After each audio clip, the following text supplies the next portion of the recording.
Before Bugsy Siegel fired his first shot, Meyer Lansky was already doing the math. Born in Grodno, raised in silence, he built the mob's backbone, not with guns, but ledgers.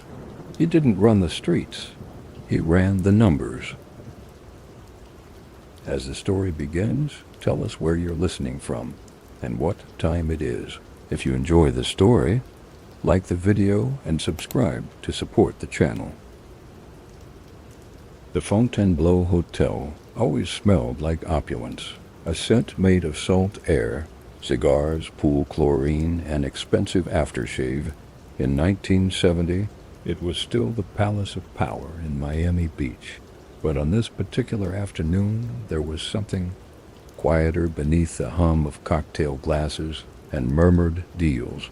At the far end of the bar, beneath a long strip of Art Deco lighting, sat a man no one dared disturb. Meyer Lansky wore a tan linen jacket, unbuttoned, a crisp white shirt, no tie. His gold-rimmed glasses reflected the slow churn of the ocean behind the glass.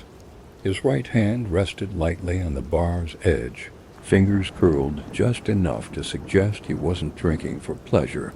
He wasn't drinking at all. In front of him sat a single glass of soda water, 3 cubes floating untouched. It was the illusion of leisure, a habit he'd mastered over decades. Everything about him looked gentle. The careful part in his thinning silver hair, the way his shoulders sloped just slightly, like a man used to ducking notice. But inside the breast pocket of that linen jacket, folded 3 times along creases, worn by years, was a page of names and numbers, figures written in a steady hand, some crossed out, some circled. It was not a list of enemies. It was a balance sheet. Somewhere between arithmetic and blood, it held the weight of a half-century of organized crime. Every dollar laundered through Havana's casinos. Every truckload skimmed off the Teamsters' contracts. Every cut owed from the Chicago outfit, the Genovese family, the unions in Jersey, the corrupt councilman in Tampa. Meyer didn't carry a gun. He never had to. What he carried was that slip of paper and the unshakable understanding that if something went wrong, it was not the man who held the gun who controlled the room. It was the man who knew how much the bullet cost. That day, sitting at the Fontainebleau, Meyer Lansky was 68 years old. To most of the world, he was just an aging retiree with a New York accent, a limp in his right leg, and no convictions on record. But to the men who knew better, he was the invisible spine of the American underworld, the banker, the architect, the man who taught killers how to turn blood into profit. He was no longer untouchable. The federal government had filed new indictments. Israel had denied his citizenship request. The taxmen were building a case. The newspapers had caught on. His name was in headlines again, not for a shooting, not for a trial, but for slipping through the law's fingers. There had always been whispers about Meyer, not because he flaunted wealth, but because he didn't. While his partners drove Cadillacs, bought diamond cufflinks, made tabloid appearances beside showgirls and boxing champions, Meyer walked quietly through hotel lobbies, carrying only what he needed. No entourage, no noise, only the numbers. At the bar, the sunlight shifted across his face. His hands, veined and freckled, now with age, pulled a napkin from the holder and folded it slowly. Corner to corner, he didn't look down. His eyes remained fixed on the glass of water. He was thinking the way accountants do when the books are closing. There had been too many hands lately, too many calls, too many men in suits asking quiet questions in loud places. Miami wasn't safe anymore. He knew the routes to every offshore account. He knew which passports were clean. He knew, better than anyone, how to vanish. But he also knew that some things couldn't be erased. Not debts, not favors, not the things. Written down when no one else was in the room. The bartender came by, offered to freshen the drink. Meyer declined with a flick of his fingers, polite, measured, brief. That was the thing about Meyer. He never asked for anything twice. He never wasted breath. He didn't bully, didn't posture, and yet, in every room, people leaned toward him, even those who didn't know his name, even those who thought he was just another old man drinking soda water by the ocean. In the golden era of the mob, during the 1940s and 50s, Meyer Lansky was the man who made empires flow. Luciano, Siegel, Koslow, Trafficante, they fought over turf. Meyer managed the revenue, while they threatened judges and bribed cops. He studied tax codes, while others built gambling halls and nightclubs. He built ownership chains so complex that even he had to map them out across 3 pages. He once said, "There are no such things as secrets, only numbers people haven't added up yet." That paper in his pocket was more than a ledger. It was a relic, a map of the real power behind the syndicate, the unpaid loans, the skim percentages, the casinos that never showed their true take. It was not a weapon, but it could end careers. It could start wars. And Meyer knew he might not carry it much longer. The FBI had raided properties in New Orleans. The IRS had seized a condo tied to a shell company in Tel Aviv. The Justice Department was calling in favors. Even old friends had gone quiet. A silence Meyer understood all too well. Loyalty, he had always believed, was a calculation, not an emotion, not a virtue, just math. You protect the man who protects your future, and you distance yourself when the accounts go cold. It had happened before. When Bugsy bled money from the Flamingo Hotel in Vegas, Meyer listened to the syndicate's concerns. He didn't shout. He didn't plead. He made a phone call. Bugsy was found dead in Beverly Hills the next morning. That wasn't cruelty. That was balance. Back at the Fontainebleau, Meyer's mind wasn't on Bugsy. It wasn't even on the agents building there.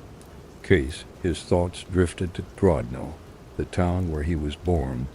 Under Russian rule, before America, before names like Lansky or Luciano meant anything, he thought of the snow, the hunger, the fear on his mother's face during pogroms, the way his father kept a folded Yiddish prayer in his shoe. He thought of arriving in New York with nothing but hands too small to lift crates and eyes too smart to miss opportunity. He had built something out of numbers, not guns, not fists, just logic, just discipline. He had never taken a bribe he didn't account for, never trusted a man who smiled too much, never let love cloud the ledger. Emotion, he knew, was the most expensive mistake a man could make, and yet there were moments he regretted, faces he'd sent away, people he hadn't protected, friends buried with no one left to count their worth. At the end of a life like Lansky's, that ledger begins to feel different. Not like a source of power, but like a weight. By the time the sun slipped below the hotel's high windows, Meyer was still seated. His shadow stretched across the floor. The bar had grown louder. Tourists, music, laughter, but he stayed. Still, a man who had once run Havana, Vegas, Miami, and pieces of half a dozen governments. Now silent, overlooked, a ghost in plain sight. He reached into his pocket one last time, not to pull the paper out, just to feel it, a touch of permanence. In a world that no longer obeyed his rules, he knew that he would have to disappear soon, not die, not yet, just retreat. The kind of vanishing act no headline would understand. No courtroom could explain. He had no interest in glory, no appetite for memoirs. The best books, he always believed, were the ones you burned when you were done. In a few months, the government would fail to convict him again. He would live quietly, modestly. He would die in 1983. No grand arrests, no shootouts, no last confessions, just the quiet exhale of a man who kept his numbers close. But in 1970, on that humid afternoon, Meyer Lansky still held the mob's history in his pocket, written in pencil, folded in thirds, a paper no one else would ever see again. The men with guns thought they ran the world, but Meyer Lansky knew better. He had run the numbers and he knew how it ended. In the winter of 1907, the ship swayed violently as it crept into New York Harbor, its hull groaning with the weight of tired families and forgotten names. Among them stood a 5-year-old boy wrapped in a wool coat far too large for his shoulders, the sleeves dragging like soft ropes against the deck. His mother called him Meyer, but on the documents, his name was recorded as Meyer Sokoljansky, a child of Grodno, a cold, brutal corner of the Russian Empire where language came second to survival. They arrived with nothing, no money, no letters of welcome, just a tin trunk, a loaf of hardened bread, and a crumpled paper bearing the name of a cousin they would never find. Ellis Island stamped him into the books as just another Jewish immigrant. Boy, one more face in a sea of desperation, but Meyer didn't cry, didn't whimper, didn't pull at his mother's coat. He stared straight ahead, watching, listening, taking it all in like a silent clerk behind glass. He would spend the rest of his life that way. The Lower East Side was a hard lesson in American contradiction. At the corner of Delancey and Suffolk, the tenement stank of boiled onions, wet wool, and shared failure. 9 people to a room, split across thin cots and shared blankets. His father, Max, found work hammering metal in a sweatshop near Canal Street, 6 days a week.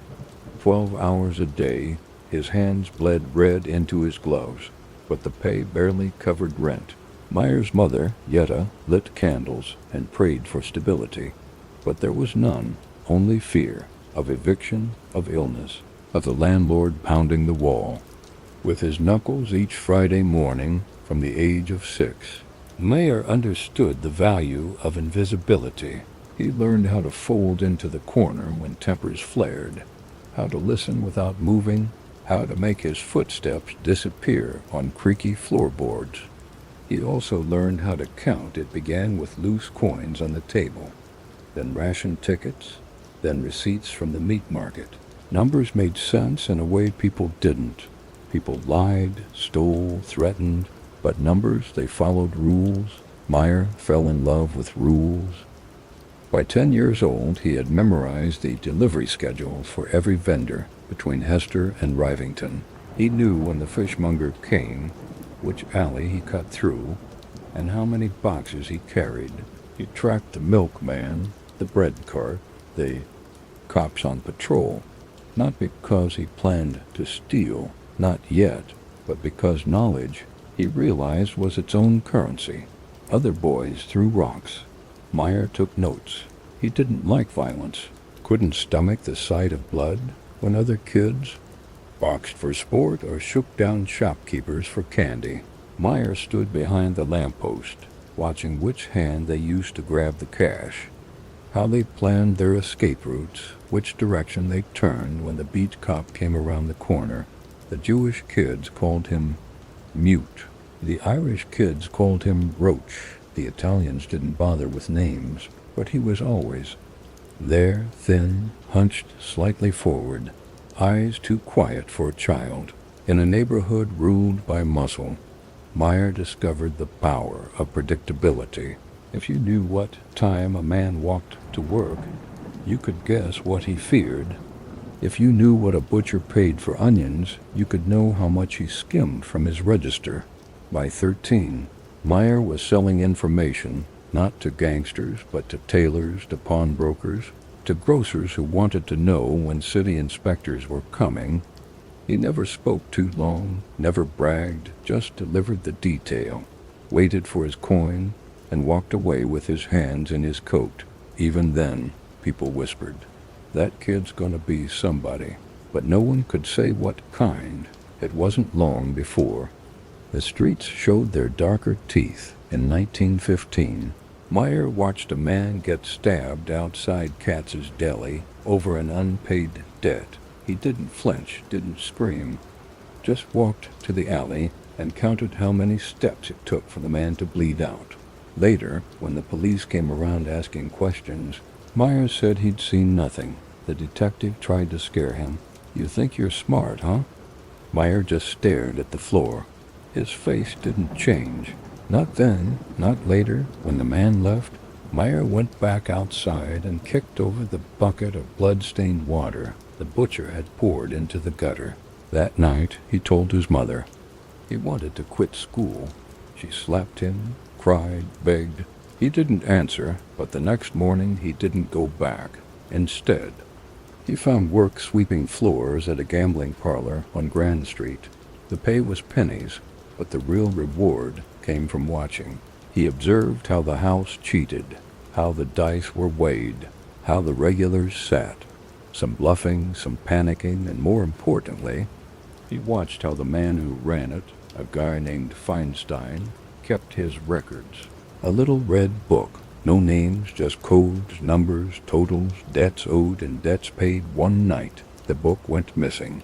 Feinstein accused one of the players, a drunk Polish carpenter, and ordered his men to rough him up in the alley. But before they could, Meyer quietly approached Feinstein. "It's not him," he said. Feinstein sneered. "And what makes you so sure?" Meyer pulled out a scrap of paper, a near-perfect reconstruction of the last 6 bets. What had been wagered, who held the pot, what Feinstein had counted before the theft. "I think your cousin took it," Meyer said. Feinstein stared at him. Then he smiled. The carpenter was spared. The cousin vanished a week later. Meyer got promoted. He was 13 years old over the next few years. Meyer moved up through quiet corridors, not by force, but by certainty he never guessed. He calculated. He could tally interest in his head. He understood compound growth before most bankers, and he knew the value of fear, not the kind shouted in alleys, but the kind written in ledgers. He also learned the boundaries of being a Jew in a city run by Irish cops and Italian bosses. He learned not to speak unless invited, not to sit unless offered, not to smile unless paid. There was power in that restraint. One summer in 1918, a new face appeared on the Lower East Side, Benjamin Siegel. Bugsy, they'd later call him. Wild, handsome, a born fighter. He had fists that moved faster than thought, and a mouth that couldn't stop bragging. Meyer watched him throw a man down a flight of stairs over a nickel debt. Instead of being repulsed, Meyer was fascinated. Here was a man who did all the things Meyer never would. Loud, violent, reckless, but there was a certain intelligence in the madness. The two boys were opposites in every visible way. But when Bugsy needed someone to count, someone to handle the split from a jewelry heist gone wrong, he turned to Meyer. Meyer charged no fee, just asked one question. "Do you trust them?" Bugsy shook his head. "Then I'll hold the money," Meyer said, and he did. When the others came asking for their share, Meyer produced a chart, simple and fair, showing who owed what, including expenses, train fare, tools, bribes, everyone. Got less than expected, but no one argued, because no one could refute the math. That was the beginning of something deeper than friendship. That was the beginning of partnership. Meyer wasn't strong, he wasn't loud, he wasn't flashy, but he had one gift no one else could match.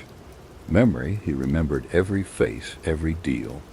Every time someone tried to cheat him, and exactly how, he didn't threaten revenge. He simply wrote it down. There was a box under his cot, filled with scraps of paper, debts owed, favors traded, police patrol schedules, loan payments, ship arrivals, rumor lists. It looked like chaos, but it wasn't. It was the early scaffolding of an empire that had no name yet. By the age of 17, Meyer Lansky, as he now called himself, controlled more than money. He controlled information, and in the underworld that was power far more lethal than bullets. What drove him? It wasn't greed. Meyer never wanted the showrooms, the fur coats, the limousines. What he wanted was control over chaos. over violence, over memory. He had been born into a world that tried to erase him, a world that chased his people from there. Homes changed their names at the border, pushed them into tenements and made them beg for bread. But Meyer would not be erased. He would become the man behind the curtain, the man who wrote down every secret and never needed to raise his voice. By the time he turned 20, those who underestimated him were already gone, and those who didn't owed him more than they could repay. In the dusky light of a Lower East Side alley, 1919, a boy bled into the dirt. His shirt was torn. His mouth split open. 2 boys had jumped him outside a grocer's stall. Italian. Older, quick with fists. They wanted his shoes. They didn't get them. Because the third boy, the one who wasn't supposed to be there, stepped out of the shadow holding a broken bottle and a glare that could start a war. Benjamin Siegel didn't hesitate. He didn't shout. He didn't threaten. He lunged. One boy caught the jagged glass in the arm. The other slipped and landed hard, cracking his shoulder on the edge of a crate. By the time an old man shouted from a second-floor window, the 2 attackers were gone, stumbling into the dusk. Leaving behind a trail of panic and torn pride, Meyer Lansky watched from the alley's edge. He hadn't moved. He didn't need to. The boy with the broken bottle was already doing exactly what Meyer never could, what he'd never want to. Later, they sat behind the butcher's shop, sharing a bruised apple in silence. Neither said thank you. They didn't have to. It was the beginning of a partnership that would change the underworld of America. 1 bullet, 1 bet, 1 balance sheet at a time. Benjamin Bugsy Siegel was chaos in a tailored coat. He was born in Brooklyn, raised in the same seething, cracked brick jungle that had shaped Meyer. But while Meyer studied corners, Siegel conquered them. He was beautiful in the dangerous way fire is beautiful, mesmerizing and unpredictable. A straight nose, slick black hair, eyes that smiled. Even when his hands curled into fists, he wasn't a thinker. He was a reactor. He moved fast, talked faster, and hit hardest when you least expected it. Even as a teenager, Siegel had a reputation that moved faster than the streetcars. He was a one-man storm, robbing pushcarts, hijacking shipments, shaking down men twice his size with nothing but swagger and a switchblade. And people followed him. He had charm, magnetism, and a wild look in his eyes, like he was chasing something only he could see. But Bugsy had no plan. That's where Meyer came in. Their first hustle together was small. Dice in a backroom off Delancey Street. Meyer ran the numbers. Bugsy ran the players. It was a beautiful symmetry. Siegel barked. Meyer whispered. Siegel scared. Meyer soothed. One brought the thunder, the other the storm's blueprint. In a world of small-time enforcers and petty crooks, their partnership was elegant. They didn't just take money. They engineered the taking of it. By 1920, they controlled multiple dice games, a handful of illegal poker rooms, and a few liquor routes protected by bribes to crooked beat cops. It was just the beginning. But it was enough to be noticed, enough to make enemies, enough to invite danger. Their most important job in those early years wasn't the rackets, it was managing each other. Meyer once said, "I couldn't stop Bugsy from pulling the trigger, but I could tell him which way to aim." There were moments, many of them, when Bugsy's temper could have ended them both. Once, a loan shark tried to short their cut from a dice hall. A few dollars light, easy to overlook. Bugsy didn't overlook it.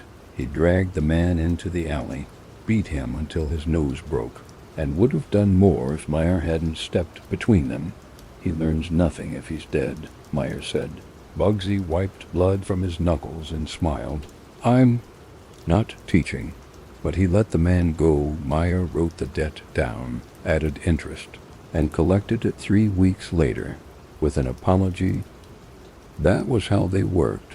One made people fear the moment. The other made them fear the future. It wasn't friendship in the way most people understand it. It was function. Bugsy protected their present. Meyer built their future. A turning point came in the form of Arnold Rothstein, a name whispered through Manhattan's elite circles.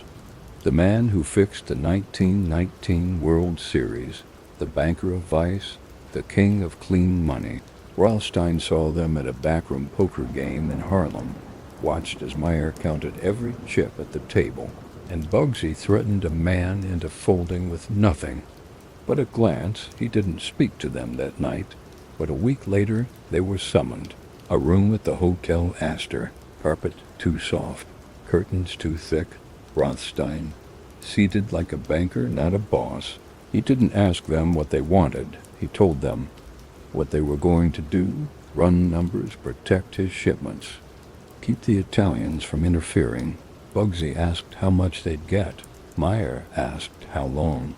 Rothstein smiled at that. He saw something rare, a fuse in a circuit, one to ignite, one to control the burn. From that moment, they were no longer street kids. They were contractors in a criminal economy, bigger than anything they had imagined. The 1920s exploded like a bottle uncorked too fast. Prohibition hit. Liquor became liquid gold, and the streets became war zones. But Meyer and Bugsy didn't fight for scraps. They engineered territory. They coordinated routes from Canada, ran speakeasies in basements and hotel suites, bribed port authorities, and sold protection to smaller crews who couldn't afford war. Meyer drew the maps. Bugsy enforced them. They began building what Meyer would later call a syndicate without borders, a loose federation of criminals who respected profit more than ethnicity. Jewish crews, Italian crews, Irish outfits, all under one unspoken rule: don't touch what Meyer touches, and don't cross what Bugsy guards. Bugsy never lost the violence. He killed when he needed to, sometimes when he didn't. He kept a Colt under his coat and a switchblade in his boot. But Meyer kept the money straight. He created fronts, cleaning services, dry goods wholesalers, fake charities. He tracked interest like a surgeon tracks blood pressure. No cash went uncounted. No threat went unwritten. And as their world expanded, so did the sophistication. Meyer didn't think of himself as a criminal. He thought of himself as a technician in a city full of amateurs. Bugsy was pure instinct, raw heat, fire in a tailored suit. There were moments of true closeness, nights when they walked the piers in silence, watching the tugboats drift, times when Bugsy would rant about opening a club in Havana or building a casino that touched the sky, and Meyer, always quiet, would reply with numbers. Too much overhead, not enough cover, you'd lose your shirt. But still, he let Bugsy dream. They weren't brothers by blood, but by then, they didn't need to be. Bugsy would jump into fire for Meyer, and Meyer, without saying it, would make sure the flames didn't spread. Together, they built something dangerous. Not just profitable, efficient. They didn't leave bodies unless they had to. Didn't burn bridges unless the insurance covered it. They turned racketeering into a balance sheet. They turned threats into dividends. By 1925, every crime family in New York knew their names. But more importantly, every accountant, crooked banker, and city councilman knew not to question their math. They were no longer boys. They were operators, partners, and the street, that cold, blood-slicked avenue of broken dreams, had finally become theirs. But under it all, there was something deeper. Meyer knew Bugsy couldn't last forever. The rage in him burned too bright, too fast, too ungoverned, and Bugsy, he knew Meyer would never truly trust anyone else. They were a paradox, the knife and the ledger, the storm and the map, the madness and the mind. What they built together would become the skeleton of the American mob, a syndicate run like a corporation, ruthless but orderly, violent but calculated. But in those early days, they were just two boys from the Lower East Side, walking through a city that didn't want them, didn't see them, until it was too late. In the spring of 1931, blood stained the gutters of New York like rust from broken pipes. Bodies turned up in alleys, floating in the East River, slumped behind steering wheels in Little Italy. It wasn't a gang war anymore, it was a purge. The old world was dying, and Meyer Lansky was watching it die with the detachment of a surgeon, scalpel in hand, ledger on desk. For a man who didn't belong to the Mafia, Meyer had more influence over its future than most of the men dying. For it, and beside him stood another outsider to tradition, but not to power. Charlie "Lucky" Luciano. He wasn't lucky in the romantic sense. He was lucky because he survived beatings, stabbings, betrayals. A Sicilian with a New York spine, Luciano walked the fine line between brute and visionary together. These two men, one Italian, one Jewish, reshaped the American underworld, not with bullets, but with structure. To understand what they changed, you have to understand what came before. The Mafia of the 1920s was fractured. An immigrant tangle of old grudges and tribal loyalty. Sicilian families operated in silos. Each swore fealty to its padrino. Each ruled a neighborhood like a feudal lord. And then came the Castellamarese. War, a 2-year bloodbath between Joe the Boss Masseria and Salvatore Maranzano. Two old dons with old world values, fighting over who would wear the crown of king. It wasn't just about money, it was about legacy, about holding on to an empire that didn't know it had already passed them by. Luciano played both sides. At first, he smiled at Masseria's table, nodded at Maranzano's messengers, but in truth, he was tired of watching dollars get buried beside corpses. He saw in Meyer Lansky a different vision, one not of loyalty, but of efficiency. Lansky didn't care about bloodlines. He cared about bottom lines, and Luciano understood. If the Mafia was going to survive, it had to become something else, something bigger, something modern.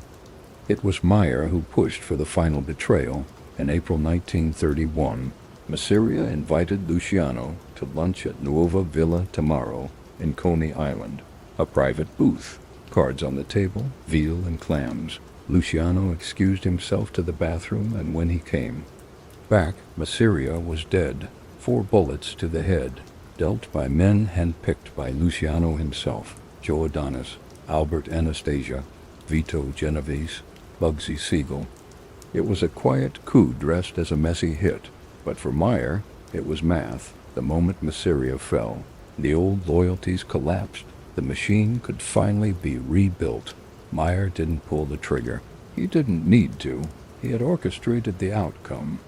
Like an accountant balancing risk, with Masseria gone and Maranzano the presumed victor, Luciano met with him, listened to his talk of capo di tutti capi, boss of all bosses, but Meyer warned him. That title invites death. And Luciano, ever the pragmatist, listened. 5 months later, Maranzano was dead too, stabbed and shot in his Park Avenue office by men disguised as IRS agents. What rose from the ashes wasn't another dictatorship. It was a commission, a boardroom, a modern mafia. 5 families in New York: Luciano, Mangano, Bonanno, Profaci, Gagliano, each with territory, each with respect. No one was above the commission, not even Luciano, and sitting at the edge of that table, unofficially but unignorably, was Meyer Lansky.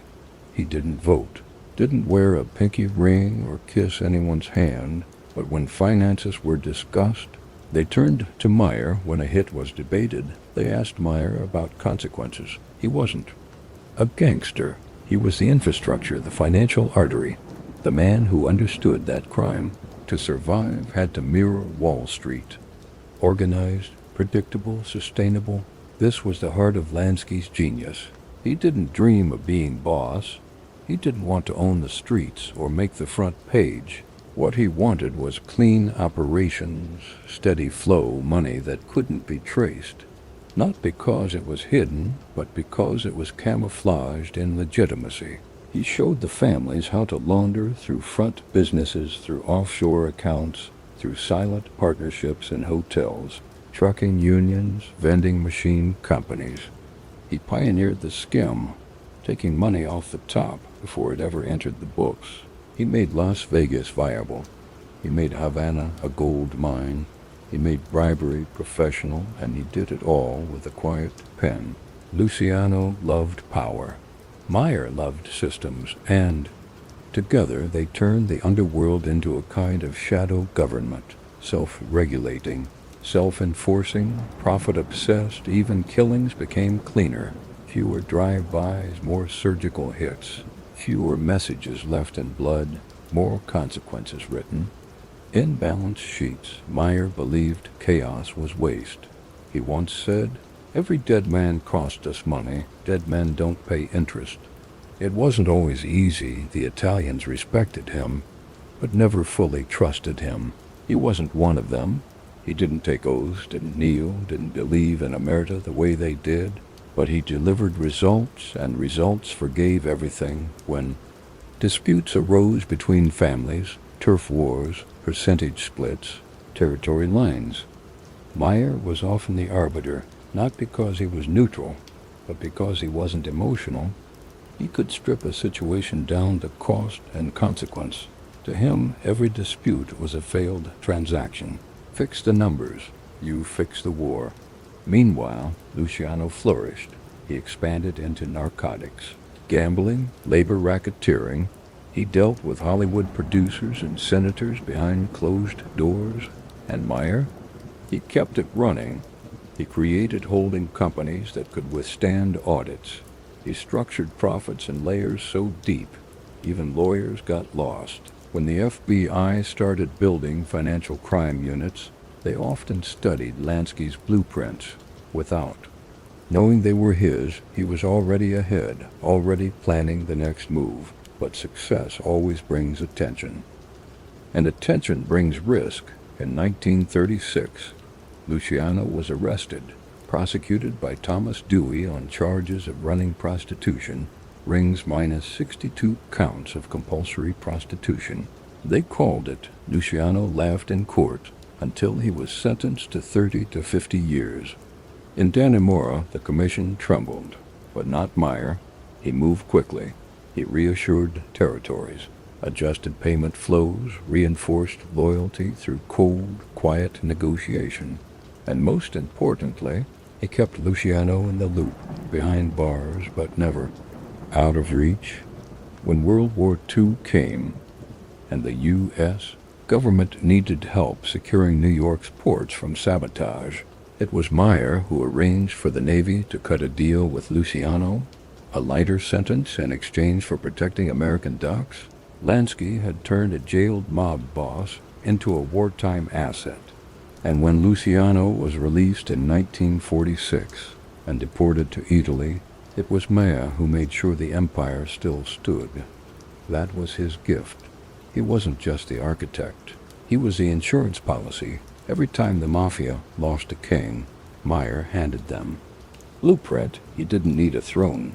He had the ledgers, and those, in the end, were far more permanent. By the early 1940s, the Mafia no longer resembled its Sicilian ancestor. It was Americanized, corporatized. And behind that transformation, behind the illusion of order, stood Meyer Lansky, a man who had never taken a blood oath, never shot a rival, never demanded loyalty through fear. And yet, he was the only one no one dared to betray, because in a world of bullets, he controlled the only thing more dangerous than a trigger. He controlled trust. The chandeliers inside the Hotel Nacional didn't just glitter, they boasted. It wasn't just gold-plated opulence or velvet-draped luxury. It was declaration, a statement to every man who walked through the marbled lobby that this was not America, and yet it belonged to Americans. In the mid-1940s, Havana became something new, something blurred between nations, between legality and indulgence. It was music that never stopped, rum that never ran dry, dice that never landed by accident. At the center of it all, impeccably dressed, meticulously quiet, was Meyer Lansky. He didn't drink much, didn't dance, didn't gamble, but he built an empire on those who did. And in Havana, he found the one thing he had never had in America: total control. Cuba in the 1940s was a gambler's hallucination, humid, seductive, corrupt to its core. The island was a portal just 90 miles from Miami, close enough for Americans to fly in for a weekend and forget their wives, far enough to launder millions beyond the reach of the IRS. Meyer had been watching it for years, and when Fulgencio Batista returned to power in a 1940 presidential election, clean on the surface, filthy underneath, Lansky saw the window open. He approached not like a gangster, but like a businessman. He didn't demand territory. He negotiated concessions, a cut for the president, a guarantee of protection, silent shares in new resorts. He offered clean, sophisticated money in exchange for very dirty permission. And Batista agreed, because what Meyer promised was more than just cash. He promised order, unlike Las Vegas, which was still a dusty desert town, half-run by dreamers and hustlers. Havana already had the bones of paradise: white beaches, jazz clubs, Spanish mansions, government corruption thicker than the cigars they smoked. Lansky brought the spine. He pumped in millions through offshore accounts and New York fronts. He installed the accounting systems, trained the dealers, paid off customs officials, and imported Italian chefs and Jewish tailors from the Bronx to wrap sin in silk. The Hotel Nacional became his headquarters, a fortress of decadence perched on a cliff overlooking the Caribbean. Mobsters and senators ate steak in the same dining room. Movie stars and prostitutes shared champagne under the same chandeliers. Meyer sat at a back table most nights, never in the center, never posing, sipping soda water, eyes scanning the receipts as they came in. He once corrected a cocktail waitress on the nightly totals, not because he was stingy, but because accuracy was sacred. Havana wasn't about pleasure for him. It was about architecture, about building something untouchable. And it worked. The money flowed in.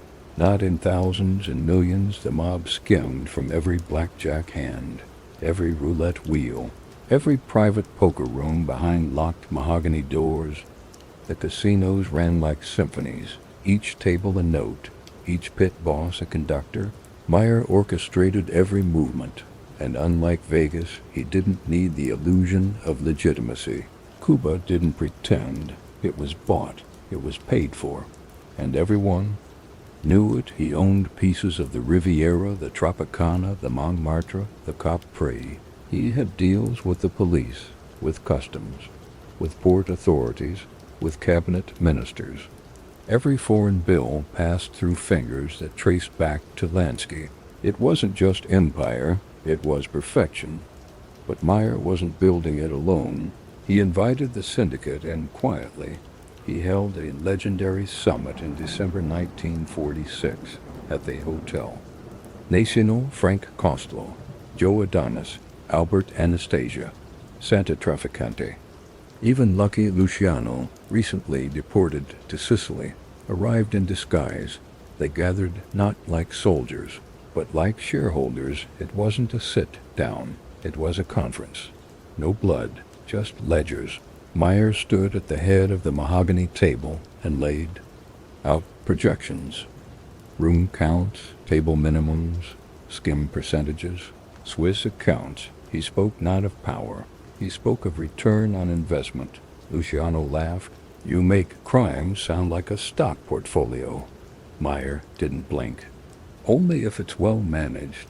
From that moment on, Havana wasn't just his dream. It was the syndicate's offshore kingdom, but there was a deeper motivation beneath the numbers. Meyer didn't trust America. Not fully. He knew it could turn. On a man like him, Jewish, foreign-born, unrepentant. He had spent a lifetime playing the long game, hiding in plain sight, protecting the system even as the system hunted him. Havana wasn't just profit. It was insurance, a parallel country, a place where he could operate without subpoenas, where the rules bent around his needs, where the press didn't ask questions and the government had already been paid. Here, he wasn't the outsider, he was essential. But history has a cruel sense of timing, because while the dice still rolled and the dancers still twirled under violet light, something had begun to stir in the countryside. A young man in fatigues, charismatic, angry, bearded, was speaking in village squares. His name was Fidel Castro, and he was promising revolution. At first, Meyer didn't worry. Cuban governments came and went. Batista had the army, the guns, the money, but by 1957, rebel attacks were escalating. By 1958, tourists were canceling reservations. By New Year's Day, 1959, Batista fled Havana in the middle of the night. He left behind his uniforms, his champagne, and his promises. And Meyer's empire began to bleed. Castro marched into the city with rifles and ideals. He declared gambling a capitalist poison, declared the mob a parasite, declared that Cuba belonged to its people again. Meyer was in the lobby of the Riviera. When he saw it on the radio ticker, the new government had nationalized the casinos. The banks froze foreign assets. The army surrounded the resorts, and just like that, his crown jewel, the dream he had built with surgical precision, collapsed. No gunfire, no trial, just a quiet shattering of certainty. He returned to Miami, older, limping slightly more than before. His fortune in Havana, estimated at over $20 million, gone. No paperwork could recover it. No bribe could reverse it. The offshore accounts tied to Havana dried to dust. And yet, Meyer never publicly cursed Castro, never filed complaints, never gave interviews, because he understood. He hadn't lost a revolution. He had lost to time. Even the most perfect machines rust. Even the cleanest ledgers go red. Years later, people would ask him if he missed it. The Riviera, the Nacion, the scent of money rising from warm roulette felt. Meyer would shrug. He had other assets, other operations, but something in his eyes said otherwise. Havana wasn't just an investment. It was his design, and it had been destroyed not by greed, not by betrayal, but by a history that refused to stay still. The only thing Meyer Lansky couldn't predict, the only variable he couldn't balance, was revolution. In a quiet office above a shoe repair shop in Newark, New Jersey, a man once opened a filing cabinet and discovered 5 ledgers. They were identical in size, weight, and leather binding, each marked with a number instead of a title, Volume 1 to V. No names, no addresses, just numbers, and yet those 5 books, coded, cold, and deliberate, mapped more power than any pistol in the city. They belonged to Meyer Lansky. And if you understood how to read them, if you knew what each symbol meant, which offshore wire account traced to which front company, you could uncover a hidden economy beneath America's surface, an entire financial ecosystem of vice, and at the center of it, a man who never wore a badge, never carried a weapon, and never needed to raise his voice. Meyer Lansky didn't run rackets. He ran the architecture of crime. Lansky's brilliance wasn't found in single moves. It was in the pattern, the system behind the curtain. While the mob made headlines for bloodshed, while flashier dawns paraded. Through newspapers, Meyer remained invisible. He didn't care for glory, he cared for efficiency. He saw that crime at scale wasn't about intimidation, it was about logistics. Every illegal dollar needed to become a legal one, and for that, Meyer created a blueprint, that would endure long after the guns cooled.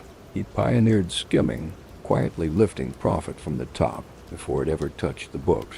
In the casinos he built, money moved through hidden rooms, from table to cage, from cage to counting room, from counting room to carrier.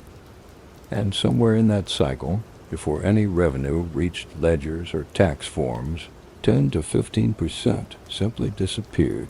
That money would never be recorded, never be seen again, because Meyer already had it somewhere else, folded into Swiss banks under shell companies laundered through dummy corporations in Panama, disguised as consulting fees in Tel Aviv. While government accountants chased nickels through local banks, Meyer was depositing entire fortunes into financial ghost trails. He wasn't the only criminal with accounts in Switzerland, but he was the first to use the system like a machine. He studied global banking codes before most treasury agents knew they existed. He created companies that owned other companies, a recursive web of anonymity that made tracing origin near impossible.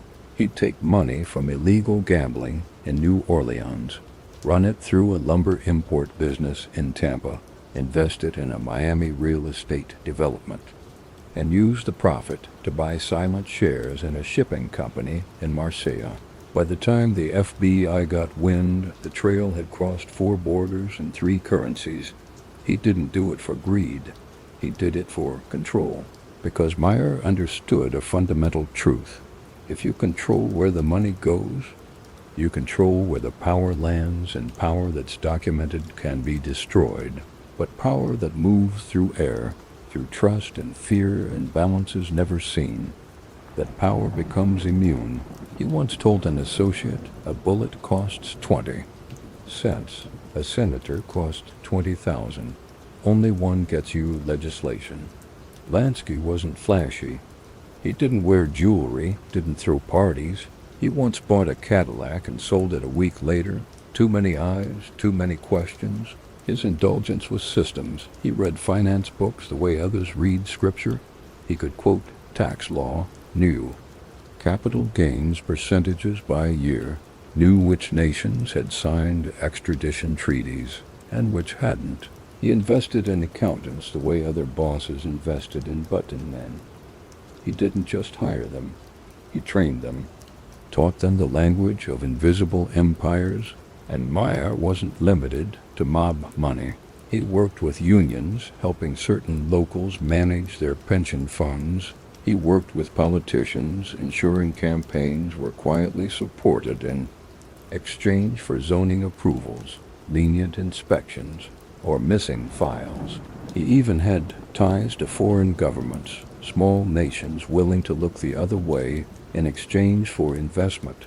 His name wasn't on any building, but he funded plenty of them, and behind each one was a stack of records, coded, controlled, quietly maintained. Meyer never gloated. He never broadcast his wealth. When the IRS asked how he lived, he'd smile and say, "I invest well." When the FBI tried to interrogate him, he'd respond with, "I'm a businessman. You don't like my business." He kept personal expenses low, drove modest cars, ate at simple restaurants, and kept his true fortune buried beneath layers no subpoena could touch. Some estimates placed his worth in the hundreds of millions, but Meyer never confirmed, because silence was part of the system too. What made Lansky feared wasn't what he had, it was what he knew. He carried in his head a ledger that no one could steal. He remembered every dollar laundered, every bribe arranged, every secret debt owed. If you crossed him, he wouldn't send a hitman. He'd cancel your access, freeze your accounts, cut you off from the system, and in that moment your empire would crumble. Because without Meyer's invisible scaffolding, the mob wasn't an organization. It was just chaos with nice suits. The Mafia had accountants, but Lansky was the financial system. He turned organized crime into a multinational network. He didn't just manage wealth, he orchestrated it, moved it like a conductor moves sound. A wire transfer here, a land deal there, a senator in his pocket, a prosecutor out of town, and all without breaking the law, because Meyer believed the smartest crime was the one no law had yet imagined. By the late 1950s, the federal government had entire divisions studying Lansky's methods. Task forces met weekly just to speculate where his money went. They couldn't trace it, couldn't pin it, because Meyer had long ago stopped thinking like a criminal. He thought like a shadow institution, a bank that didn't need a name, a state without a flag, a currency with no bills. He once said to an associate, "Money is only dangerous when people know where it sleeps." And for decades, Meyer kept it moving, sleeping in Zurich, dreaming in Panama, waking in Florida condos and Israeli resorts, not always in his name, but always in his reach.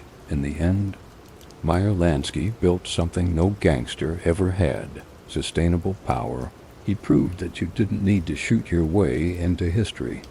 You could write it, one balance sheet at a time, and when the bullets stopped, and the mobs fractured, and the headlines faded, his system stayed invisible, efficient, and for a time untouchable. Beverly Hills, June 20th, 1947.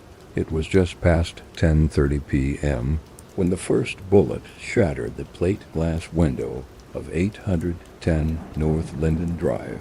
Inside, Benjamin Bugsy Siegel was sitting on the floral print sofa in Virginia Hill's rented home, reading a newspaper, his shirt unbuttoned halfway in the California heat. The second bullet entered through his right cheekbone. The third caught him in the neck. Two more tore through the soft of his chest and the back of his skull. One eye was pushed from its socket. The newspaper slipped from his hands. The carpet soaked in silence. Outside, a shooter disappeared into the warm Beverly Hills night. No witnesses, no fingerprints, no hesitation, and somewhere nearly 3,000 miles away, Meyer Lansky, his oldest friend, his most trusted partner, received the call he had hoped would never come. Meyer and Bugsy were opposites, yes, but they were never strangers. From the back alleys of the Lower East Side to the velvet halls of Havana and the smoke-drenched card rooms of Miami, they had built their lives side by side. Bugsy was the fire, Meyer was the frame, and somewhere between blood and business, a bond had formed that neither loyalty nor logic could quite explain, but Vegas had tested everything. The Flamingo Hotel was Bugsy's dream, a palace of neon and marble, plucked from the sands of Nevada, and pitched to the syndicate as the future. Gambling, entertainment, tax breaks. Las Vegas was empty, wide open and legal. But Bugsy wasn't Meyer. He didn't think in percentages or shell companies. He thought in dazzle, in chandeliers, in fountains imported from Italy. He blew through $5 million, 3 times over budget, before the Flamingo's doors even opened. And when it did open, in December 1946, it rained. A storm rolled across the desert, shorting out signs, soaking gamblers, flooding the roads. The casino barely broke even. By January, the books were bleeding. By spring, Meyer was getting letters from Coslow, Adonis, Luciano, all asking the same thing. Where's the money going? Meyer flew out twice, sat with Bugsy, listened to his promises, his fury, his denials. Bugsy accused the contractors, the unions, the gamblers, anyone but himself. But Meyer saw it. The math didn't lie. There was mismanagement, maybe skimming, maybe worse, but more than anything, there was pride. Bugsy couldn't admit he was over his head, couldn't step back, couldn't turn the Flamingo over to more careful hands. He had built it, and he would die defending it. Meyer returned to New York, said little, and made no moves, because by then the syndicate had already decided Bugsy's loyalty wasn't enough anymore. The Flamingo wasn't just a hotel. It was an investment, and it was sinking. They didn't ask Meyer to approve the hit. They didn't need to, but they did waited for Silence waited for Meyer not to object, and that in this world was permission. On the night of June 20th, 1947, the balance was settled, and by the next morning, control of the Flamingo had shifted. New management, new rules. The casino turned a profit within 6 months. The syndicate's confidence returned, and Meyer, he said nothing publicly, but those close to him said he disappeared for 3 days, walked alone along the Miami waterfront, ate nothing, spoke to no one, stared out at the horizon like he was reading a page only he could see. It wasn't grief. In the traditional sense, it was something quieter, something heavier, because Bugsy wasn't just a friend, he was history. He was the only man who knew Meyer before Meyer had become what he was. Back when they were kids stealing coins and watching rooftops, planning things that felt small but meant survival, they had buried bodies together, built empires, escaped wars, but now the equation had changed. For the first time in Meyer's life, he'd chosen the business over the brotherhood. And that line, once invisible, had become permanent. He had crossed it. He would never go back from that point forward. Meyer became even more precise, more private. He cut emotional ties, kept fewer confidants. Never again would he let anyone cost him that much. Bugsy had taught him many things: how to navigate chaos, how to wield violence without touching it. But in his death, Bugsy taught him the final lesson. There are no sacred debts, only balance sheets. Meyer never visited Bugsy's grave, but he paid for the suit he was buried in. Dark wool, fine tailoring, no flash, just respect and an inn. The wind on the Tel Aviv coastline in winter is different than in Miami. It smells older, like dust that remembers exile, salt that once drifted through prayers instead of oceans. Meyer Lansky stood near the promenade in early 1971, watching children kick a soccer ball through sand-smeared sunlight, their laughter drifting past in a language he understood but hadn't spoken in decades. He didn't smile. He was waiting on a call from a lawyer in Jerusalem, and he was beginning to realize something he had spent his entire life avoiding. There were some doors even he couldn't unlock. For Meyer, the plan had always been Israel. It wasn't sentiment, it was strategy. Throughout the 1950s and 60s, as the FBI sharpened its knives and state prosecutors closed in on his financial web, Lansky began to shift pieces of his empire east, not toward Havana this time, but toward Haifa, Tel Aviv, and Jerusalem. He saw the state of Israel as more than a homeland. It was a loophole.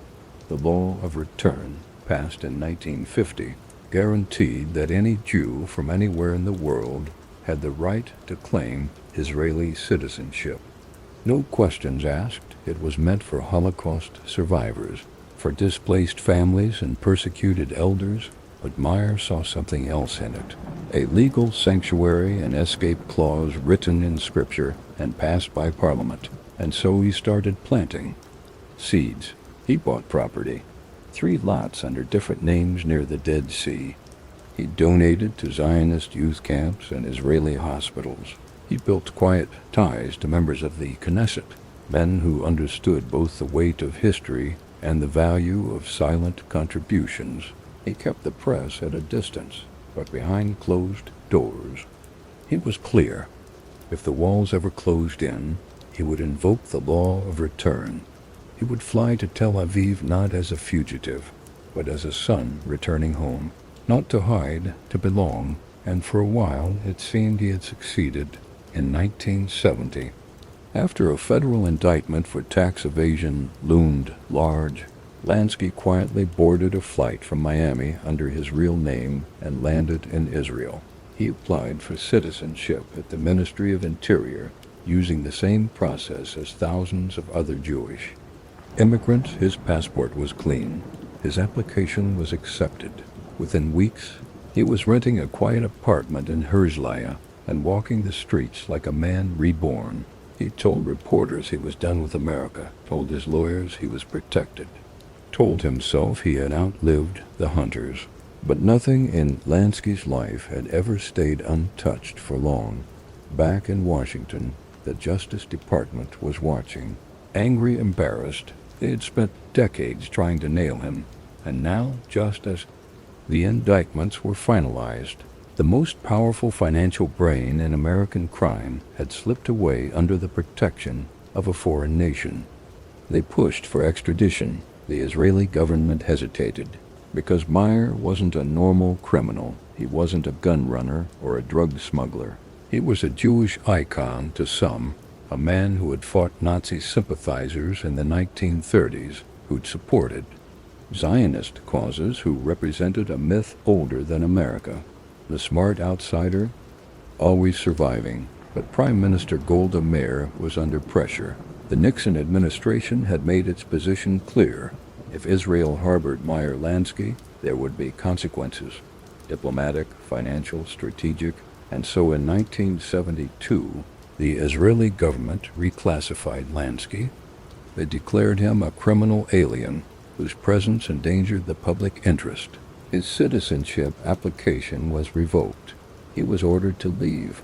Lansky appealed to the Supreme Court of Israel. He argued that the law of return was unconditional, that he was not a violent criminal, that his Jewish identity, his faith, his past, entitled him to remain. The court deliberated for months, but on September 11, 1972, the ruling was handed down. His petition was denied. The law of return, the court wrote, could not be manipulated to shelter fugitives from justice, no matter how historic their name. Meyer stood outside the courthouse in Jerusalem that afternoon, in a charcoal gray suit and thin black tie. He didn't speak to the press, didn't argue. He simply turned, walked slowly to the waiting car, and rode toward Ben Gurion Airport with his lawyer at his side. In his hand he clutched the ruling, folded once, carefully, the document that told him the last door had closed, not because of betrayal, but because even Meyer Lansky couldn't outrun time. Even his best plan had a flaw. He landed back in Miami. In late '72, under federal watch, to the surprise of many, he wasn't arrested at the gate. There were warrants, but they were tangled. The government wasn't sure how to handle him. He was aging ill, frail. His lawyers argued he wasn't fit for trial, and truthfully, no one could say for certain how much of his empire still remained. The Swiss accounts were cold. The Havana casinos were gone. His Miami holdings were veiled under layers of corporations and trusts, and so the government hesitated. They thought he was finished, but Meyer wasn't finished. He was simply done running, in private.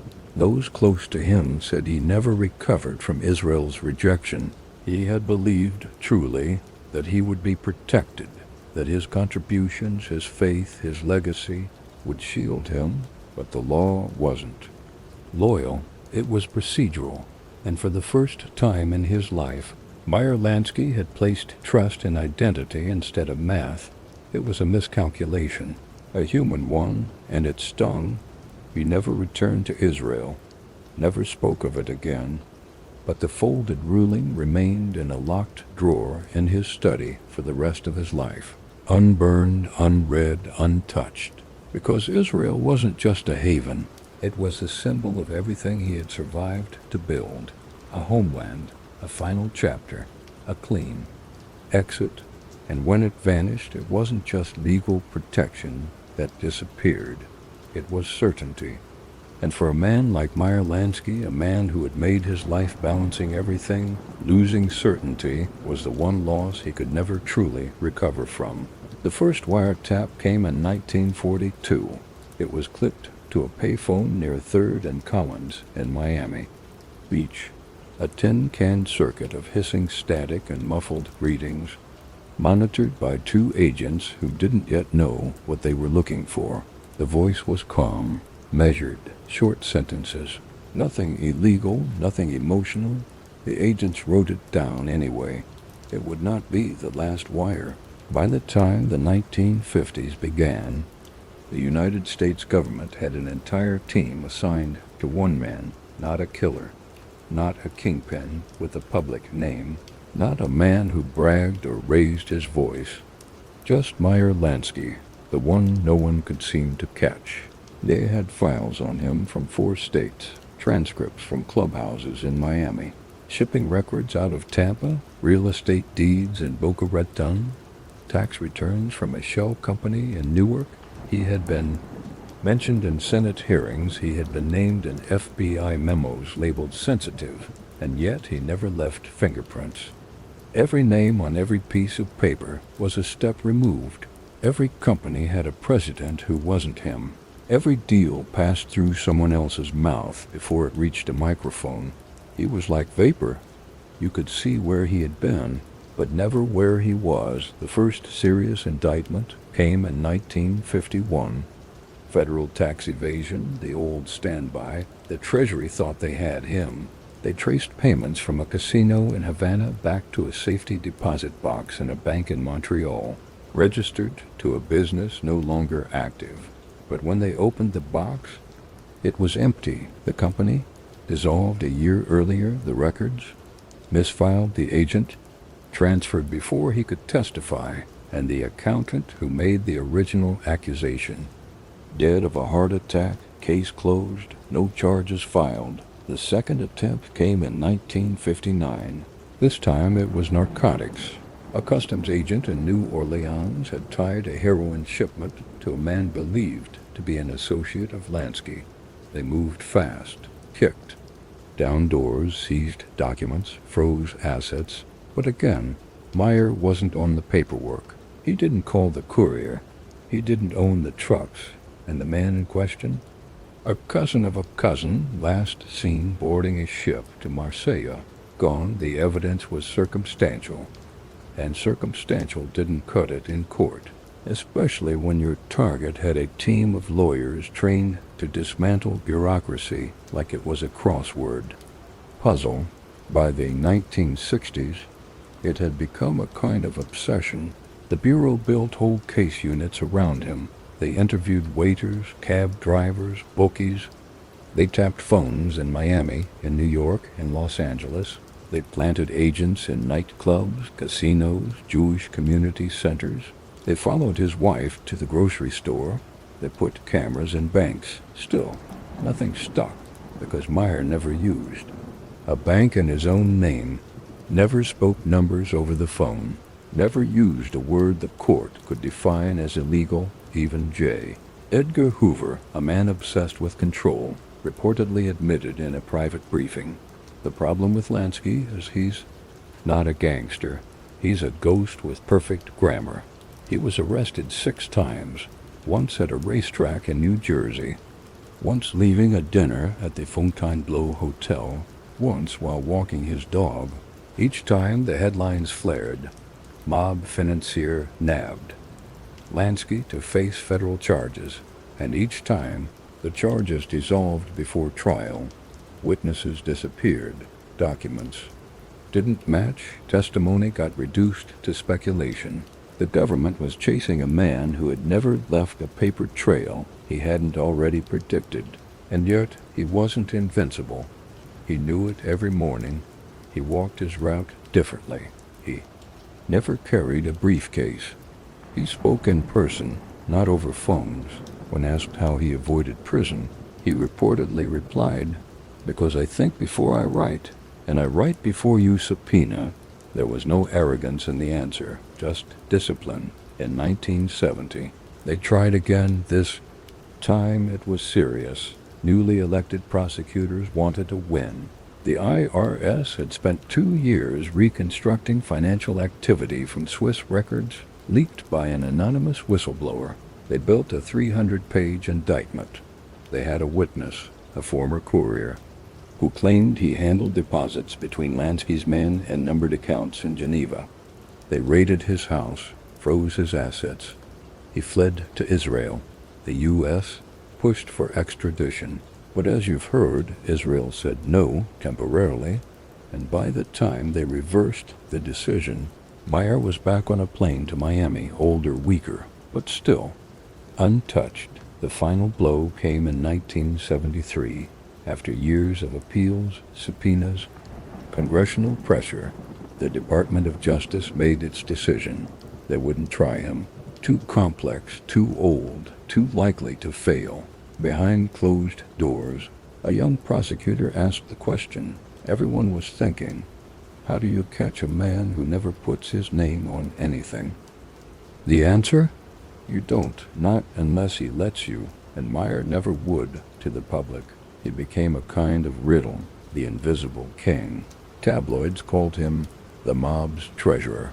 Magazines speculated he controlled over $300 million in hidden assets. But no jury ever saw proof. No judge ever ruled against him, and no prison ever locked its gate behind his back. He was America's most hunted white-collar criminal, and the only one who seemed to walk through the rain without getting wet. But there was a cost. Invisibility isn't freedom, it's isolation. By the 1980s, Meyer was living in a modest apartment in Miami Beach. His health had declined. His walk had slowed. His world had shrunk to a handful of faces, lawyers, family, a doctor who knew not to ask too many questions. He didn't dine out, didn't take calls, didn't leave much behind, because ghosts don't leave evidence. Not if they plan to survive, and Meyer Lansky, until his final day, planned to survive, not to win headlines, not to die a legend, but to vanish by design. The man who stole billions and left nothing behind but rumors and silence. The last check Meyer Lansky ever wrote was for $7,842 to a local pharmacy in Miami Beach.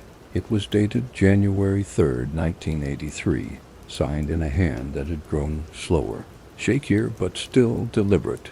He mailed it himself, walked to the corner postbox on Collins Avenue, tucked it through the metal slot, then turned back toward his apartment with the shuffle of a man long familiar with vanishing. He didn't know it would be his final errand, but perhaps on some level he did, because by that point Meyer Lansky had been disappearing for years. Gone was the white-columned mansion off Indian Creek. Gone were the long lunches at the Fontainebleau, the folded pocket squares, the anonymous suite reservations. By the late 1970s, Lansky had sold off his visible assets. Publicly, he claimed to be broke. His lawyers filed statements of financial hardship. His bank accounts showed modest balances.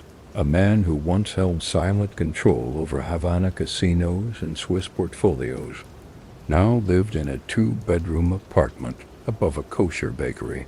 But no one really believed the myth of his poverty, because if Meyer Lansky was one thing, he was prepared. The IRS estimated his net worth at over $300 million.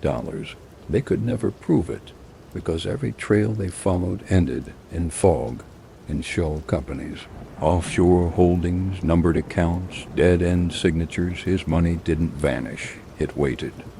Under aliases, inside trusts, across continents, a real estate deal in Uruguay, a holding company in Zurich, a silent partnership in a Tel Aviv industrial zone, accounts layered beneath layers, names only he remembered, accounts only he could access. His health declined with quiet dignity. Lung cancer, a lifetime of unfiltered cigarettes, slow and unrelenting. He never checked into a hospital. He never issued a statement. He simply reduced himself, piece by piece, until only the man remained. No headlines, no scandal, just silence. The last calls he made were to his grandchildren, not to lawyers, not to friends in New York, because by then there were few left. Bugsy was gone, Luciano dead, Costello buried, the old world had thinned, and Meyer, for all his survival, had outlived the architecture he helped build. He died on January 15th, 1983, at Mount Sinai Hospital, a private room, no guards, no press. His wife, Thelma, held his hand. The attending nurse would later recall that he passed quietly, No final words, no theatrics, just an exhale. As if even death had been scheduled, recorded, and settled, a line in the ledger, checked off. The funeral was small, no syndicate faces, no limousines with tinted windows, just family, a few longtime associates. A quiet cemetery in Miami, no eulogies, no processions, only a gravestone. Meyer Lansky, 1902 to 1983, beloved husband, father, grandfather, forever in our hearts. Nothing more. No mention of Havana, no mention of Vegas, no hint of legend, just silence. But the story didn't end there, because even in death, Meyer Lansky remained unsolved. The government continued to probe. Where was the money? Had he buried it? Gifted it? Did a family member hold the keys? No one came forward. No account was discovered. Some believed the fortune had been spent defending himself. Others believed he had liquidated and hidden it in plain sight. But most accepted the truth that haunted every agent who ever chased him.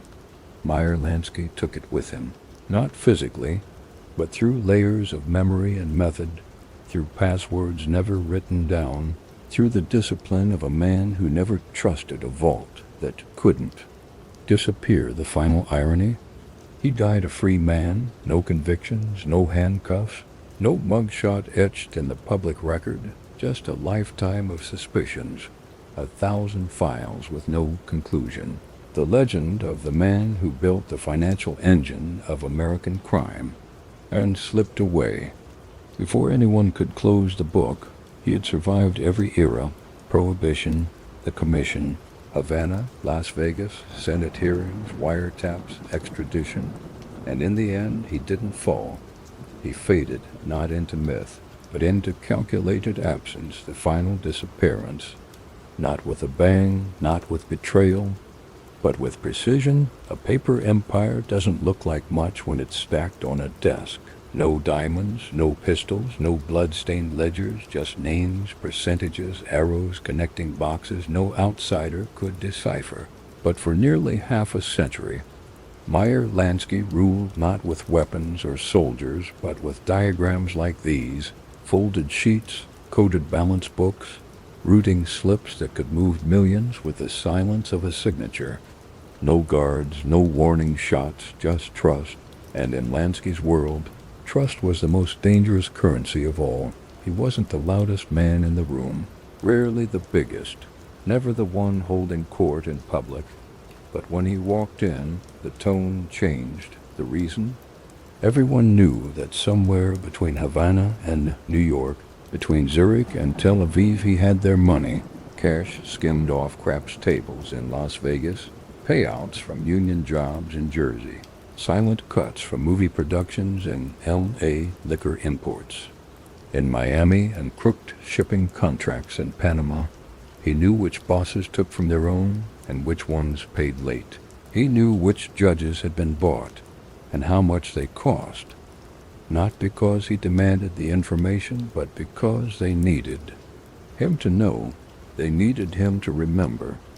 Because if Meyer stopped remembering, their empire stopped breathing. This was his genius. He didn't build an organization. He built an operating system, scalable, efficient, impersonal. You didn't have to love him.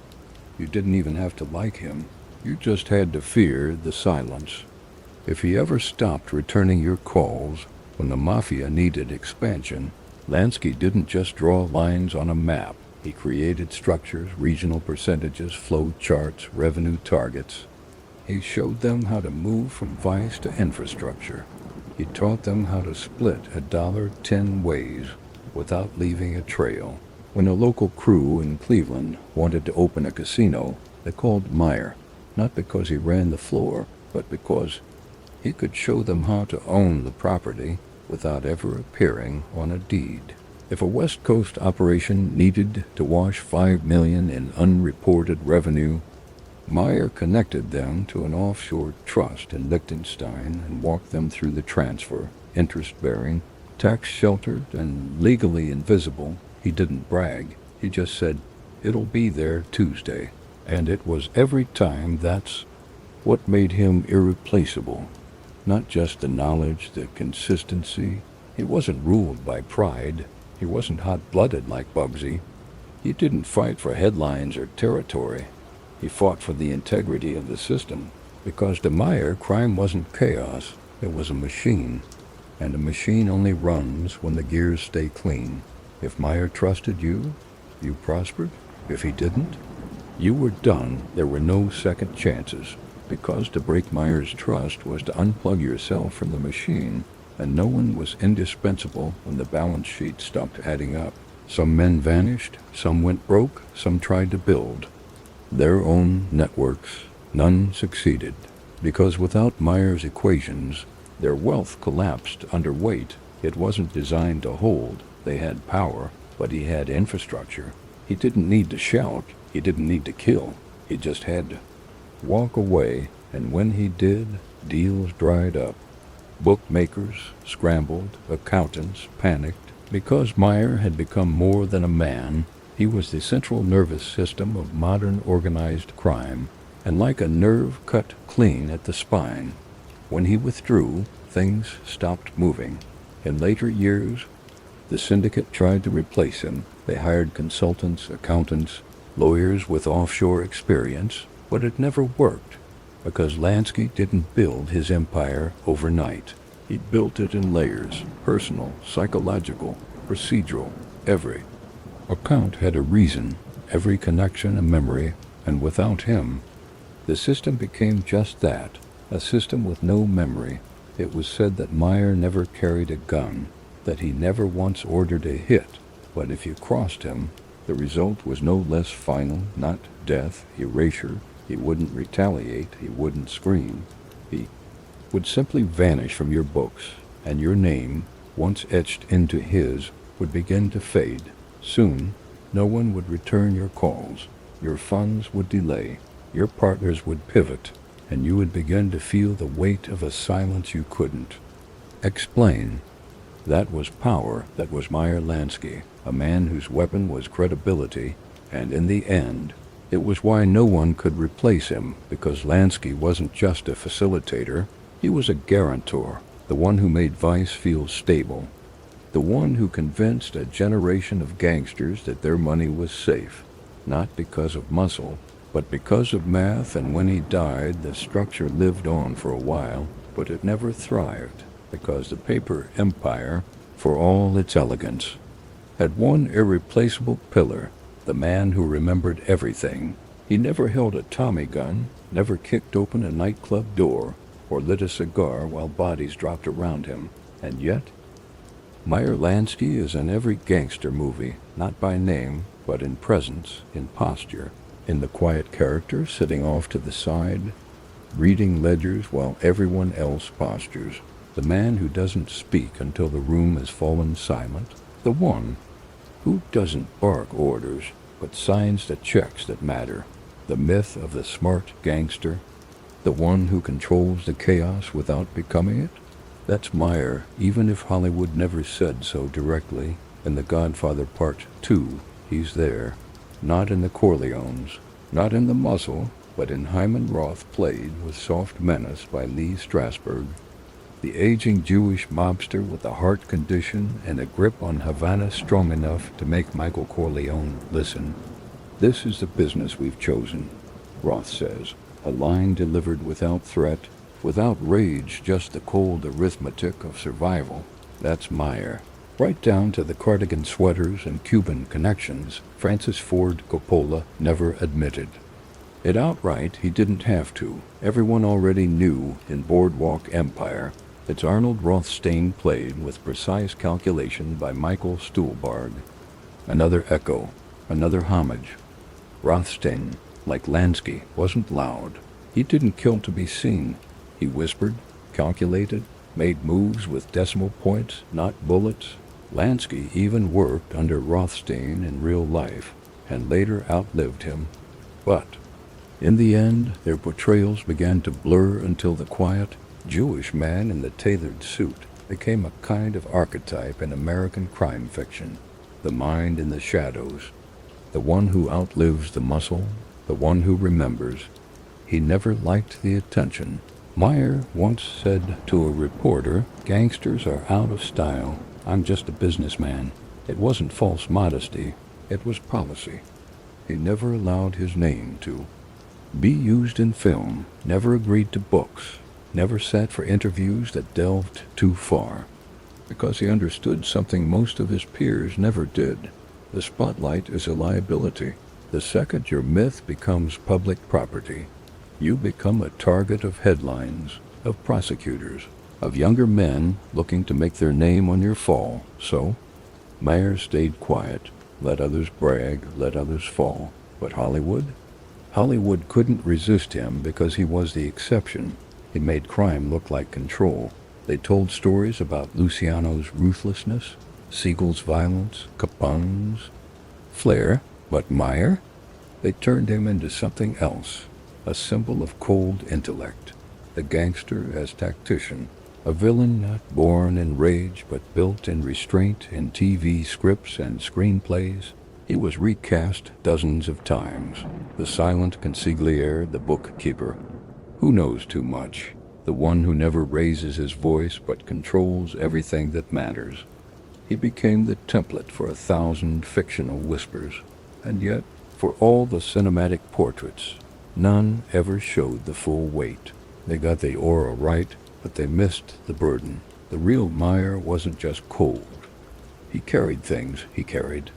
The memory of betrayal, the regret of Bugsy, the sting of being denied sanctuary by the country he thought would protect him, the knowledge that every empire he built would one day collapse, because no system outlives its architect. Hollywood gave him myth, but he lived the consequences, still, in their own way. The filmmakers understood. They saw that power didn't always come with noise, that a man could change the course of organized crime without ever firing a shot, that true danger could be housed in a whisper, in a number, in a name written down once, then never again. They sensed, maybe, what made Lansky last. He never became what the world expected. He wasn't the gangster who lost control. He was the one who built it, then walked away. And even in silence, his echo lingered. Today, you'll still see him in every mob film. That features the quiet strategist, every scene where the numbers mean more than the bullets.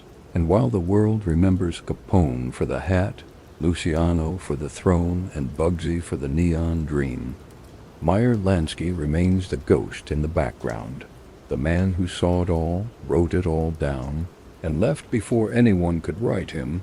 There are stories, quiet ones, whispers that pass from one investigator to another, like a hand-me-down coat. Tales of bank vaults in Switzerland, of sealed safety deposit boxes under false identities in Panama, in Caracas, in Zurich, not filled with money, but paper, ledgers, handwritten pages, typed columns, dates, names, codes, a map of criminal history, and at the center of every page, like the invisible thread stitching it all together, Meyer Lansky. No one ever found them, but everyone agrees they once existed. They weren't just accounting records. They were weapons, more dangerous than guns, more permanent than photographs, because Lansky didn't traffic in violence, he trafficked in proof, in the knowledge of who paid whom, how much, and why. There was always a reason a man walked away from an indictment, always a reason the feds pulled back from the edge of prosecution. Somewhere, in a locked drawer or a burned trash barrel, was a number, a date, a name, enough to remind someone that Meyer remembered and that forgetting him came at a cost. By the time Lansky entered his 70s, the rumors were already legend, that he'd stashed papers overseas, that his fortune wasn't gone, just quiet, that the real secret wasn't where the money was, but who it once passed through. Zurich, 1981. A young investigator swore he traced a dormant account back to a holding company linked to Lansky. It was closed the next day. No paper trail. Just a memory and a warning. There were whispers that Lansky had contingency plans, that he'd instructed lawyers, offshore bankers, even clerks in neutral countries, to destroy specific documents the moment he died, and others to keep sealed until a date he never revealed, like the legacy of a ghost set on a timer. But not everything was burned. Not every file disappeared. In the early 2000s, a former associate of Lansky's long out of prison, living under a new name in South Florida, was found dead. Nothing suspicious, a stroke. He was 84, but in a locked cabinet, police found a faded envelope. Inside, 4 pages of typewritten notes, numbers, names, nicknames from another era, and on the bottom of one page, M.L., the same initials that once appeared on dozens of cashier's checks dating back to 1952 each. Linked to real estate ventures from Havana to Tel Aviv, no one could prove they were Lansky's notes, but no one could disprove it either. That was the power of what he built, a legacy of information of plausible deniability with just enough shadow to frighten those who remembered. Why would a man like Lansky keep such records? It wasn't greed. He didn't need leverage to stay alive. He had it already. It wasn't pride. Lansky didn't boast. He disappeared. It was control, pure, absolute control. Because power isn't who has the most money, it's who knows what happened and can prove it. Meyer Lansky made sure that anyone who betrayed him had reason to check the news, to wait for a letter, to wonder if somewhere in a file cabinet in a city they'd never visited, the truth had been written and just hadn't surfaced yet. And when he died in 1983, that fear didn't die with him. His house was modest, no safe, no vaults, but in the weeks after his funeral, the banks in 5 countries reported anonymous access to long-dormant accounts. Men in suits, fake names, paper withdrawn, paper destroyed, no arrests, no fingerprints, no statements, just silence. And the quiet, uneasy understanding among the powerful that some debts, once recorded, never disappear, even if the ink fades. That's the genius of Meyer Lansky. He didn't just build an empire, he built an afterlife, a second life made of secrets, codes, and the quiet thread of memory, the kind of legacy that can't be buried because it lives not in stone or in gold, but in ledgers, some of them burned, some still out there, waiting. There was never a mugshot that captured it, no wiretap that fully decoded it, no trial that ever nailed it to a courtroom wall. But ask any man who dealt with Meyer Lansky, from Havana pit bosses to New York accountants, and they'll tell you the same thing. He made you believe he couldn't be touched, and that belief was deadlier than any bullet. It wasn't the kind of power you could see.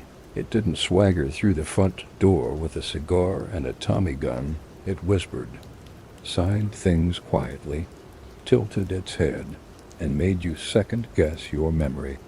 Because Lansky's genius was in the blur, he never called himself a gangster, never held a racketeering charge. He was a consultant, an investor, a man who sat across the table, nodded once, and the entire structure of your life shifted without sound. The myth of Meyer Lansky was built in rooms without cameras, in bank lobbies, in poker lounges after midnight, in whispered calls from frightened lawyers, and over time it calcified. The man who never got caught, the accountant behind empires, the kingmaker without a throne, people began to believe he was. Above it all, that justice bent around him, that money couldn't touch him because he was the money, but the truth was stranger. He wasn't untouchable. He was just everywhere.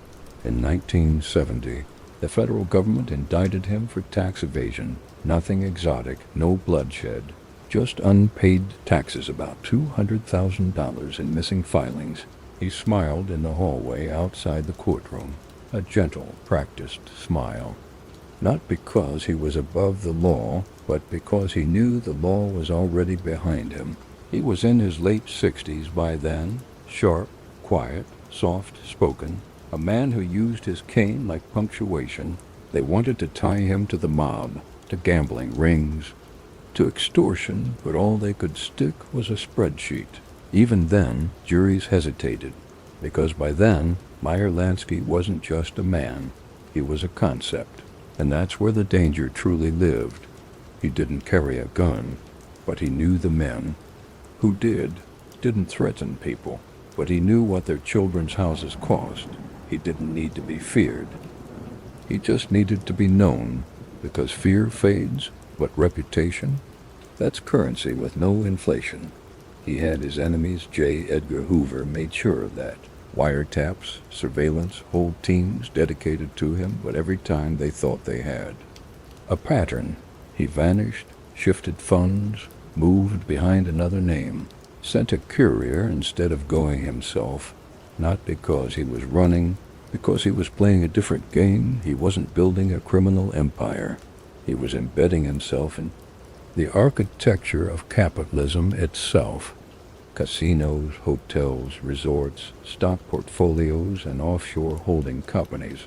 Lansky blurred the line until the men trying to catch him weren't sure if he was a suspect or their silent partner.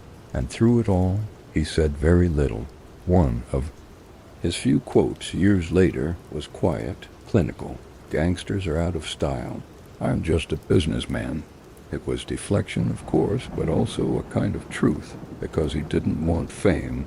He wanted certainty, a world where things stayed balanced, where risk was calculated and loss was controlled.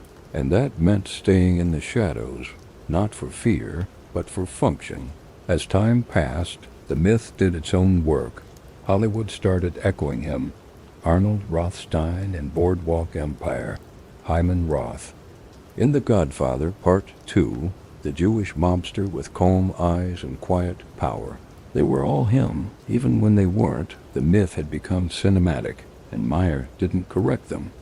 He never sued, never gave interviews. The myth was useful, because if you're untouchable in the eyes of the world, you never have to raise your voice again. But no man is truly untouchable. By the late 1970s, Lansky was aging, thin, walking slower. The world around him was changing. Mobsters were getting sloppy, greedy. The systems he built were being broken by men who didn't understand quiet. And for the first time, the shadow began to falter. Lansky found himself subpoenaed again this time over international holdings. He deflected, obstructed, denied, but his grip was loosening. The myth was still strong, but the man behind it was tired. He moved to Miami, kept his head down, watched the world rewrite his story without him. He died in 1983 in bed of lung cancer. No prison sentence, no grand final takedown, just age, no violent end, no last confession, no bag of money under the bed, just silence and a question. How did a man who never fired a shot hold so much of the American underworld in his hand? Maybe that's the point. Meyer Lansky didn't need to be invincible. He just needed the world to believe he was, because the most dangerous myths aren't the ones that shout. They're the ones that whisper from behind the curtain, just out of reach long after the man is gone. The wind moves soft along Collins Avenue. Palm fronds rattle against glass, and the air, thick with salt and neon hum, carries the scent of chlorine and old ambition. Outside the Fontainebleau Hotel in Miami Beach, that curved white monolith of glamour and ghosts, the valet stand is quiet. The same bench we opened on sits empty, no man, no shadow, just the space where someone once waited. And where silence now remains, Meyer Lansky didn't die in Havana or Las Vegas or New York. He died here in Florida, in the city where retirees play shuffleboard and war criminals hide in pastel condos. He died on January 10th, 1983, age 80. In bed, not with a gun in his mouth, not behind bars. He died quietly of lung cancer, holding no empire, only the weight of what he once moved. No funeral crowds, no salutes from soldiers in linen suits, just a few family members, and a silence so vast you could almost mistake it for peace, but peace was never what he built. What Lansky built was infrastructure. He didn't lead armies, he powered them. Didn't kill men, he balanced the ledgers that paid those who did. He was not the one who yelled, he was the one who whispered, not the king, but the man who explained to kings how much their thrones really cost. Today his trail is hard to follow, not because no one looked, but because he didn't want to be seen. Try tracing a network of bank accounts across Panama, Zurich, the Cayman Islands, in a time before digital footprints. Try finding the gold bars stamped with foreign emblems, or the bearer bonds tucked into safety deposit boxes with fake names. The paper trail doesn't end. It evaporates. It recedes into mist. That was his gift. Even after his death, rumors never stopped that he'd left behind millions, billions, some whispered, hidden away, waiting to be found by a favored grandson or locked behind the wrong key and a number to count. But none of it was ever confirmed. IRS agents, Treasury officials, Interpol, they all looked, and what they found was this: Meyer Lansky, in death, was broke, or so it seemed. What they couldn't see, what no balance sheet could show, was what Lansky taught. He gave the American underworld something it didn't have before him. Mathematics, precision, discipline. He turned blood money into working capital, turned shootouts into margins, and once he taught them how to clean the money, they never unlearned it. Even now, decades later, his fingerprints remain, not on weapons, but on wires, not on streets, but in spreadsheets. His legacy isn't just casinos and failed extraditions. It's the quiet ticking of international finance, the silent transmission of dirty money made clean, the way the mob learned to wear suits without getting blood on the collar. Some say he was a patriot, that he helped the U.S. during the war. Others say he was a monster in a cardigan, a man who helped murderers retire with tax shelters and tan lines. But maybe the truth is simpler. Maybe Lansky was just the final evolution of a certain kind of criminal, one who didn't need to threaten you, because he already owned the chair you were sitting in. In the end, history is left with contradictions. He was wanted in Israel, but was never convicted. He built Las Vegas, but never gambled. He served the mob, but never became of it. He was Jewish, but worked beside murderers who hated his people. He helped bury Prohibition's old guard, but became a ghost inside modern crime itself. To some, he was the brain, to others, a coward who avoided the blood, to a few. He was just a man who knew how to read a ledger and keep his mouth shut, and that, maybe more than anything else, was his true power. Silence in a world that loved noise, machine guns, courtroom headlines, confessions at midnight. Lansky wielded silence like a scalpel.